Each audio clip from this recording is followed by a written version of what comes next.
예비 중앙인을 위한 대학생활 미리 보기 중대한 스포일러.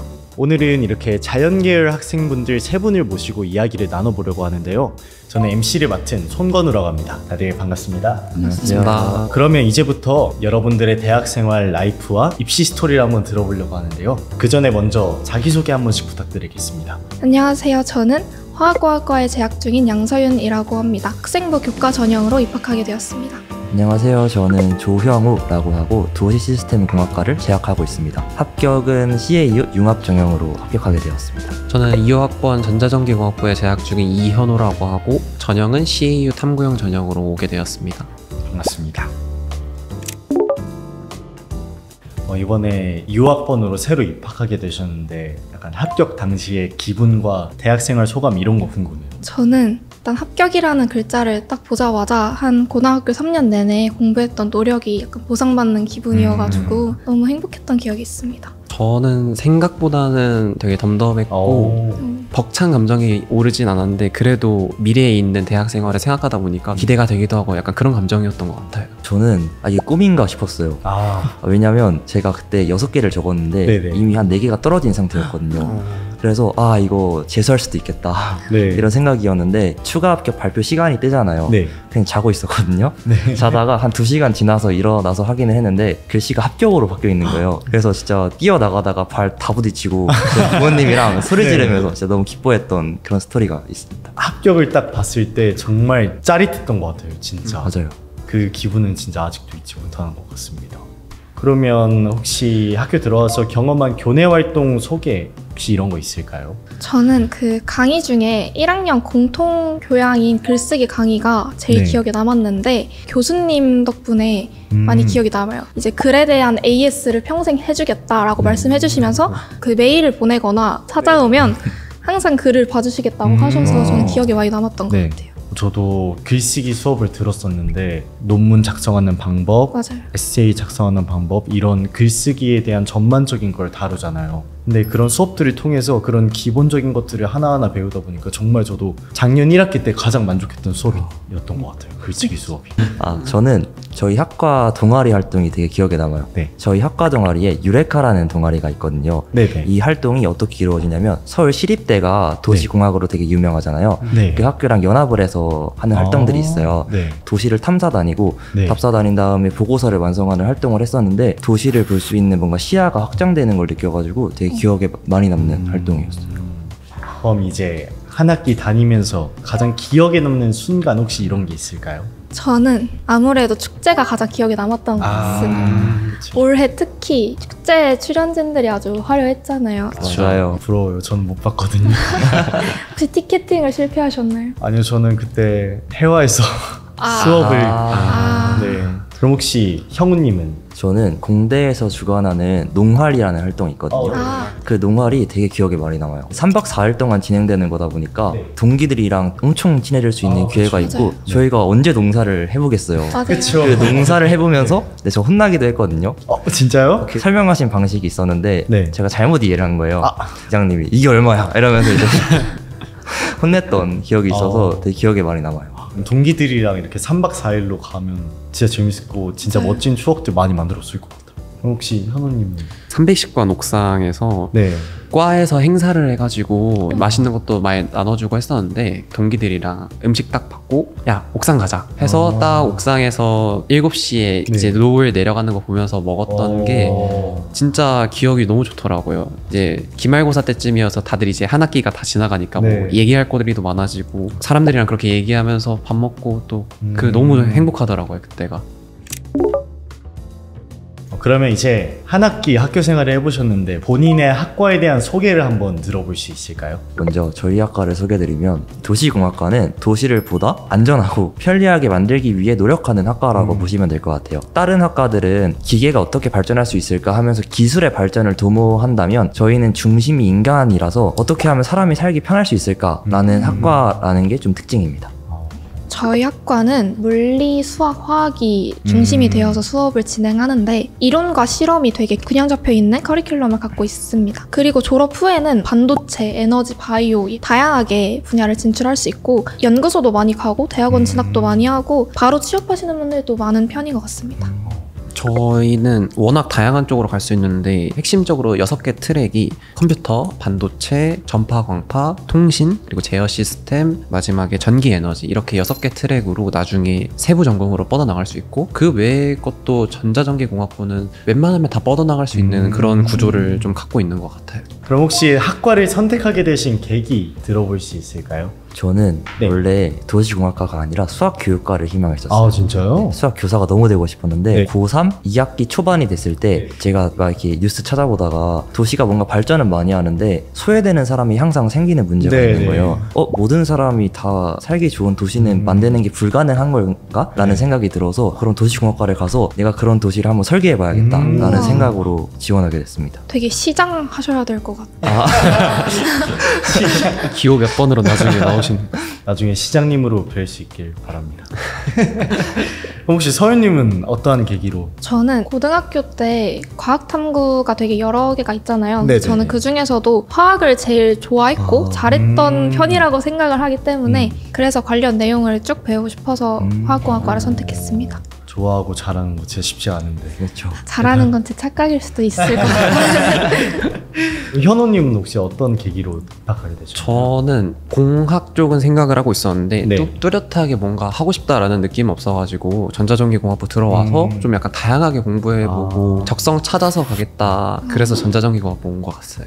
근데 또 트랙을 나중에 선택을 할 수 있는 거죠. 네, 제가 원하는 걸로 갈 수 있어서 그것 때문에 가장 우선순위로 보고 온 거긴 해요. 이제 한 학기 다녀보셨는데 어떤 학생에게 자기가 지금 다니고 있는 학과를 추천하시는지 궁금합니다. 저는 일단 수학, 물리, 화학에 모두 관심이 있는 학생에게 이 학과를 추천하는데 수식 계산도 되게 많고 실험과 같은 과제도 되게 많기 때문에 좀 논리적으로 접근할 수 있고 인내심도 많은 학생에게 추천하고 싶습니다. 저는 저랑 마찬가지로 아직 진로를 확실하게 정하지 못한 친구들이 전자전기공학부 오면 되게 좋을 것 같고 또 그 중에서도 말 그대로 전자기기 관련된 모든 분야에서 좀 흥미가 있는 학생들이 오면 그래도 좋지 않을까라는 생각이에요. 저는 아까도 말한 거랑 약간 연결이 되는데 네. 인간을 중심으로 하고 있는 학과라고 했잖아요. 네네네. 그러다 보니까 완전 공학도 이런 학생들보다는 인문학적인 소양을 가지고 있는 학생들이 오는 걸 추천해요.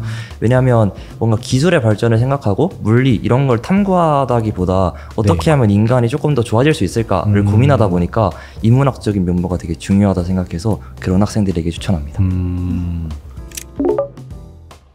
그러면 입시가 끝난 지 진짜 얼마 안 되셨는데 따끈따끈한 입시 스토리 한번 들어보고 싶습니다. 세 분 다 약간 다른 전형으로 입학하셨는데 준비 과정이 어떻게 되는지 궁금해요. 저는 1학년 때부터 내신 성적을 강점으로 생각을 해서 수시를 전형으로 정했고 종합과 교과 중에서는 어떤 전형으로 할지는 딱히 정해두지 않고 고등학교를 보냈기 때문에 지망하는 학과에 맞춰서 모든 활동, 시험을 열심히 챙기자 이런 생각으로 준비했던 것 같습니다. 역시 교과에서 성적을 잘 챙기는 게 네. 진짜 중요했을 것 같아요. 저 같은 경우는 원래 수학교육과를 지망했었잖아요. 네네네. 그래서 전 저만의 스토리를 되게 중요시했어요. 이제 예를 들어서 1학년 때는 교육에 되게 관심이 많은 학생이다라는 걸 보여주기 위해 노력했고 2학년 때는 조금 더 어려운 과목들을 배우잖아요. 네네. 그래서 난 수학도 되게 잘한다 이런 거 보여주기 위해 노력했고 3학년 때는 수학교육을 합쳐버려가지고 난 수학교육에 관심이 많다 해가지고 이렇게 스토리를 쌓기 위해 되게 노력 많이 했던 것 같아요. 혹시 현호님은? 저도 어떤 전형을 쓸지는 고민을 안 한 상태로 살다 보니까 네네. 그래도 당연히 성적은 챙겼고 그 와중에도 생기부도 되게 꼼꼼하게 챙기는 편이었고 마지막에 중앙됐을 땐 제가 강점이 있는 전형을 선택한 느낌이라 네. 그 앞전에는 그냥 모든 전형에 대비해서 착실하게 준비를 한 느낌이었던 것 같아요. 일단은 그냥 다 챙겨두는 게 중요한 맞아요. 것 같아요. 맞아요. 성적도 그렇고 생기부도 그렇고.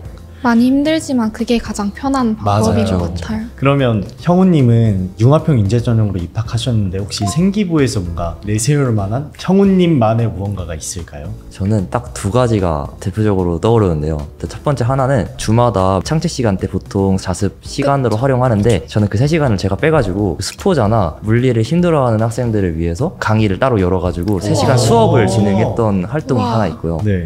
그리고 두 번째 활동은 환경 관련된 활동이었는데 제가 환경부로 따로 인스타 계정을 만들어가지고 네. 미술부랑 협업해서 웹툰을 매주 아, 연재하는 진짜요? 활동을 하거나 아니면 모니터링단이라고 반에서 한 명씩 뽑아가지고 탄소 중립 행동들이 잘 이루어지고 있는지 확인해서 매주 1등하는 반들한테 아이스크림 쏘고 이런 걸 했었어요.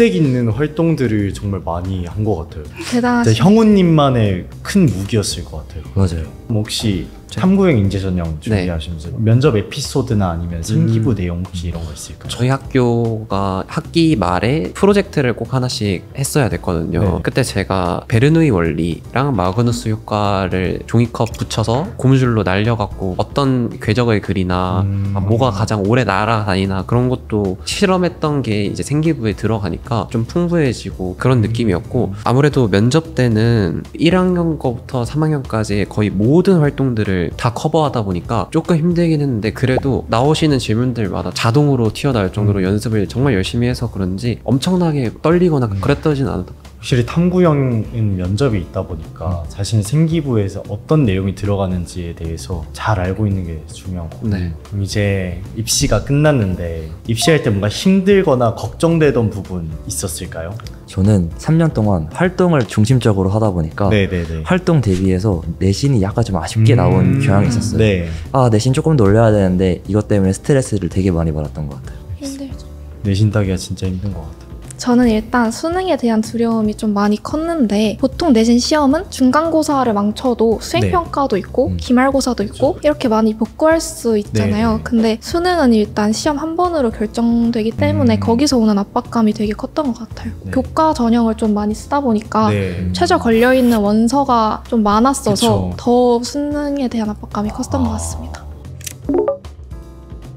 이제 나만의 입시 전략 이런 거 혹시 공유해 줄 수 있을까요? 전략이라 하면은 원서를 어떻게 쓰는지도 말할 수 있을 것 같은데, 상향, 적정, 하향으로 나눈 것 중에 상향을 종합으로 쓰고 적정과 하향을 다 교과로 채워서 좀 안정적인 결과를 받으려고 했던 네. 것 같습니다. 저는 종합 전형 같은 경우는 생기부를 많이 채워야 되잖아요. 그렇죠. 근데 많은 학생들이 1학년 때 생기부 어떻게 채워야 되지 하면서 맨땅에 헤딩하시는 분들이 되게 많아요. 네. 근데 대학교는 그렇게 하라고 하지 않거든요. 네. 힌트를 많이 던져줘 놨어요. 자기가 가고 싶은 학교가 있거나 학과가 있으면 꼭 학과 사이트 들어가서 인재상 검색해보고 우와. 꼭 입학처 들어가서 가이드북 정독해보면 네. 어떻게 생기부 활동해야겠다는 그런 방향성이 딱 나오거든요. 꼭 한 번씩 들어가 보시는 걸 추천합니다. 그런 것들을 잘 찾아보고 잘 활용하는 게 입시에 정말 큰 도움이 되는 것 같아요. 맞아요. 그러면 각자 잘 준비해서 3가지 전형으로 합격을 하셨는데 전형별 합격 꿀팁 이런 거 있을까요? 저는 전년도 합격 등급대랑 해당 대학 반영 기준으로 선출된 자신의 성적을 비교해보는 게 좋다고 생각하는데, 원서를 썼다고 입시가 아예 끝난 게 아니기 때문에 네네. 수능도 정말 최선을 다해서 준비를 해야 한다고 그쵸, 생각합니다. 맞아요. 원서를 썼다고 풀어지는 친구들이 굉장히 맞아요, 많더라고요. 맞아요. 지원을 했다고 합격증을 받은 게 아니니까 맞아요. 열심히 했으면 좋겠습니다. 저는 아까도 말했던 내용인데 다양한 활동을 균형적으로 하는 게 되게 중요할 것 같아요. 네. 융합적인 인재인 네. 것을 보여준다면 이 융합형에서 합격하는 데 되게 큰 이점이 있는 생기부라고 생각하기 때문에 균형적인 활동 꼭 하시길 바랍니다. 저도 형우님의 말씀하신 것처럼 다양한 활동을 통해서 생기부를 좀 풍부하게 만들고 네. 거기에 끝나지 않고 자기가 얼마나 이 활동들을 잘 이해하고 있는지 면접을 통해서 어필을 많이 한다면은 되게 좋을 것 같고, 이 면접을 통해서 자신의 학생담과 지식 이런 거를 교수님께 잘 어필하면 큰 변수를 만들 수도 있을 것 같아요. 이 영상 시청하는 분들이 자신에게 맞는 전형을 잘 선택했으면 좋겠네요. 맞아요. 이렇게 자연계열 학생 3분과 함께 진솔하고 알찬 이야기 한번 나눠보았는데, 이제 마지막으로 이 영상을 보게 될 수험생분들께 각자 한마디씩 부탁드리겠습니다. 남들이 놀고 있을 때 그래도 그 시간에 공부하면은 꼭 멋진 결과 받아낼 수 있을 거니까 우리 예비 중앙인 여러분들 모두 화이팅 하셔서 꼭 이 학교 오시고 대학생활 멋지게 하시길 바랍니다. 저는 열심히 그리고 최선을 다하면 후회도 남지 않는다고 생각합니다. 고생 끝에 꼭 낙이 온다고 생각하기 때문에 조금만 열심히 하시고 내년에 후배로 뵐 수 있었으면 좋겠습니다. 지금 이 시기가 되게 많이 불안하고 스트레스 받아서 원서를 이거 내년에 내가 댈 수 있을까? 라는 생각이 되게 많이 드는 시기일 거예요. 그런데 그 시기에 많이 불안하다고 포기하거나 나 안 될 것 같아 라고 생각해버리면 진짜 그렇게 될 수 있거든요. 자기를 믿는 게 제일 중요하니까 항상 믿으면서 앞으로 나아가셨으면 좋겠습니다. 꼭 후배로 뵙길 바랍니다.